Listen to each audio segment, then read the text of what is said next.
Welcome friends, নতুন একটা ভিডিওতে আমরা অনেকেই চাই এরকম টিপিএ 3255 অ্যাম্পলিফায়ার, এরকম ধরনের 12 ভোল্ট ব্যাটারি বা 12 ভোল্টের পাওয়ার সাপ্লাই দিয়ে চালাতে, বাট এটা কিন্তু কোনো মতেই সম্ভব না। কারণ এই ধরনের 3255 যত অ্যাম্পলিফায়ার আছে এগুলো দেখা যায় 18 ভোল্ট থেকে শুরু করে 50 ভোল্টের মধ্যে চলে। তো ডিরেক্টলি এগুলোতে আসলে 12 ভোল্ট ইনপুট দিয়ে কোনো মতেই চালানো সম্ভব না। এবং শুধু এই অ্যাম্পলিফায়ারটা না, এরকম দেখা যায় উজি অডিওর জেডকে AS21 বা AS21P, অন্যদিকে এরকম 3002T বা 3002 এগুলো থেকে ভালো আউটপুট পাওয়ার জন্য আমাদের মিনিমাম 35 ভোল্ট ইউজ করতে হয়। তো সেক্ষেত্রে আমাদের হেল্প করবে এই মডিউলটা। এটা হলো অনেক হাই এম্পিয়ারের একটা DC two DC booster module, এবং এটা কিন্তু বেশ পাওয়ারফুল একটা মডিউল এবং খুবই হাই কোয়ালিটির। মার্কেটে আসলে এরকম দেখতে অনেক মডিউল পাওয়া যায়, বাট তাদের মধ্যে সব থেকে বেস্ট হলো এটা। এবং এইদিকে এটার মডেল দেখতে পাচ্ছেন, এটা হলো টোটাল 60 অ্যাম্পিয়ারের একটা মডিউল। এবং এই মডিউলটা ব্যবহার করে কিন্তু দেখা যায় আমরা খুব সহজেই একটা 12 ভোল্ট ব্যাটারি ইউজ করে বা 24 ভোল্ট একটা ব্যাটারি ইউজ করে আমরা এরকম পাওয়ারফুল অ্যাম্পলিফায়ার ব্যবহার করতে পারি। সেক্ষেত্রে আপনি চাইলে কিন্তু এই ধরনের অ্যাম্পলিফায়ারগুলো আপনাদের গাড়িতে বা 12 ভোল্টের ব্যাটারি দিয়ে খুব ইজিলি অপারেট করতে পারেন। এটা হলো এই মডিউলের ইনপুট। এখানে আমাদের ভোল্টেজ ইনপুট দিতে হবে 10 ভোল্ট থেকে শুরু করে 60 ভোল্ট পর্যন্ত।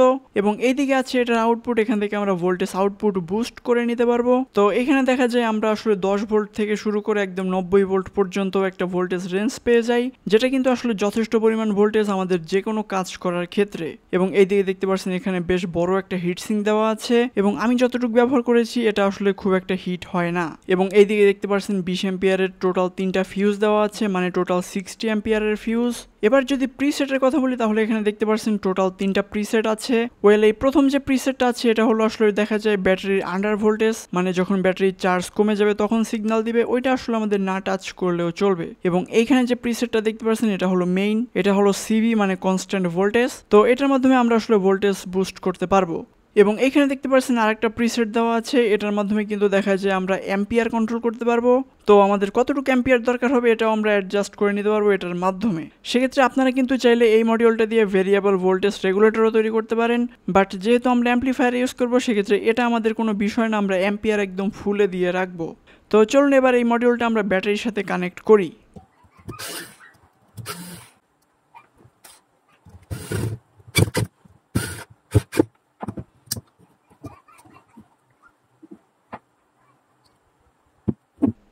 এবং এখানে দেখতে পাচ্ছেন আমাদের এটার পাওয়ার কিন্তু জ্বলে গেছে, মানে আমাদের এই মডিউলটা চালু হয়ে গেছে। এবার এখানে যদি আমরা ভোল্টেজ চেক করি সেক্ষেত্রে এখানে দেখতে পাচ্ছেন 64 ভোল্টের মতো আছে, যেটা কিন্তু অনেক হাই ভোল্টেজ আমাদের অ্যাম্পলিফায়ারের ক্ষেত্রে। সো সেক্ষেত্রে এই ভোল্টেজ কিন্তু আমাদের কমিয়ে নিতে হবে। এবং এখানের এই প্রিসেটটা আমরা অ্যান্টি ক্লকওয়াইজ ঘুরিয়ে খুব ইজিলি এই ভোল্টেজটা আমরা কমিয়ে নিতে পারি।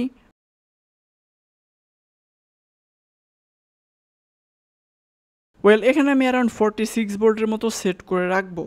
এবং এখানের যে অ্যাম্পিয়ারের প্রিসেটটা আছে এটা কিন্তু আমাদের একদম ক্লকওয়াইজ মানে ডান দিকে ঘোরাতে হবে যতটা সম্ভব। এতে দেখা যাবে এখানে আসলে কোনো ধরনের অ্যাম্পিয়ারের লিমিটেশন থাকবে না, এবং সেক্ষেত্রে আমাদের অ্যাম্পলিফায়ার একদম ফুল অ্যাম্পিয়ার পাবে। তো এখানে দেখতে পাচ্ছেন আমাদের সম্পূর্ণ সেটআপ কিন্তু কমপ্লিট। ওয়েল, এখানে আমি এই 5 এম্পিয়ারের ব্যাটারিটা ইউজ করেছি জাস্ট টেস্ট করার জন্য, বাট এখানে কিন্তু আপনাদের অবশ্যই 10 এম্পিয়ার বা তার থেকে আরো হাই এম্পিয়ারের ব্যাটারি ইউজ করতে হবে। যদি এরকম 4-5 এম্পিয়ারের ব্যাটারি ইউজ করেন সেক্ষেত্রে দেখা যায় এই বুস্ট মডিউলই আসলে ম্যাক্সিমাম এম্পিয়ার ড্রপ করবে, এবং আমাদের অ্যাম্পলিফায়ারে আসলে যথেষ্ট পরিমাণে এম্পিয়ার পৌঁছাবে না। তাই অবশ্যই অনেক হাই এম্পিয়ারের ব্যাটারি ইউজ করার ট্রাই করবেন। এবং আমাদের বুস্ট করা সেই 46 ভোল্ট আমাদের অ্যাম্পলিফায়ার ইনপুট দিয়েছি, এবং দেখতে পাচ্ছেন আমাদের অ্যাম্পলিফায়ার একদম ফুল পাওয়ারে চলছে। এবং এখানে জাস্ট সাউন্ডটা টেস্ট করার জন্য আমি এখানে স্পিকার ইউজ করেছি, এবং এই স্পিকার আসলে সামান্য একটু সাউন্ড দিলে কেটে যাবে, তাই এখানে আসলে আর খুব একটা বেশি টেস্ট করব না।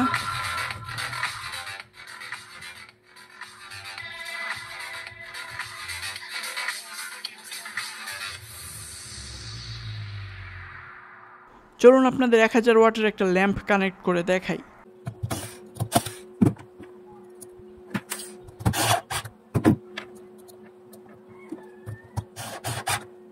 তো এখানে দেখতে পাচ্ছেন বেশ ভালোই গ্লো করছে, এবং এই 5 এম্পিয়ারের ব্যাটারি অনুযায়ী কিন্তু পারফরমেন্স বেশ ভালোই পাচ্ছি। তো এখানে যদি আমরা অনেক হাই এম্পিয়ারের ব্যাটারি ইউজ করি সেক্ষেত্রে পারফরমেন্স আসলে আরও ভালো পাওয়া যাবে। তাই দেখা যায় এই মডিউলটা ব্যবহার করে আপনারা এরকম 12 ভোল্ট ব্যাটারি ইউজ করে কিন্তু খুব ইজিলি এরকম হাই পাওয়ারের অ্যাম্পলিফায়ার ব্যবহার করতে পারেন। যদি আপনার বাসায় বড় কোনো ব্যাটারি থাকে সেক্ষেত্রে এগুলো ব্যবহার করতে পারেন। অন্যদিকে যদি আপনি চান গাড়িতে এই ধরনের অ্যাম্পলিফায়ার ইউজ করবেন সেক্ষেত্রেও এই মডিউলের মাধ্যমে ইউজ করতে পারবেন। এবং এই মডিউল এরকম প্রিমিয়াম সব অ্যাম্পলিফায়ার কেনার জন্য ভোল্টেক থেকে ঘুরে আসতে পারেন। ওয়েল, আজকে ভিডিওটা এই পর্যন্তই, দেখা হবে নেক্সট কোনো ভিডিওতে। Till then, take care.